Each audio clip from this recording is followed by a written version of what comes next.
সকালটা শুরু হয় আমার এই ওষুধ খাওয়া থেকে। তারপর দিদি সকাল সকাল রেডি হয়ে যায়, কারণ ও আজকে চলে যাবে হোস্টেলে। এতদিন ওই আমার ভ্লগটা ভয়েস ওভার দিচ্ছিল, আজ থেকে আমি দেব।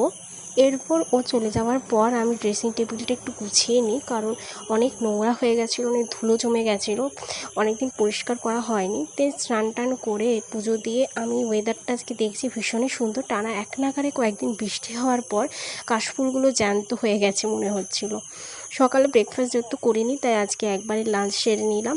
দেন পুরো টানা 5-6 ঘন্টা পড়তে বসে গেছিলাম। আর যেহেতু সকালে আজকে ব্রেকফাস্ট করিনি, একবারেই লাঞ্চ সেরেছি, তাই খাবার খেয়ে উঠে প্রচণ্ড পরিমাণে ঘুম পেয়েছিল। কিছুক্ষণ পরার পর আমি ঘুমিয়ে গেছিলাম। ঘুম থেকে উঠে দেখি একটা আমার পার্সেল চলে এসে, এটা আসলে রাখি উপলক্ষে আমি আমার দিদির জন্য একটা সানগ্লাস অর্ডার দিয়েছিলাম, সেটা এখন এসে। আজকের মতন এইটুকুই, দেখা হচ্ছে কালকের ব্লগে, টাটা।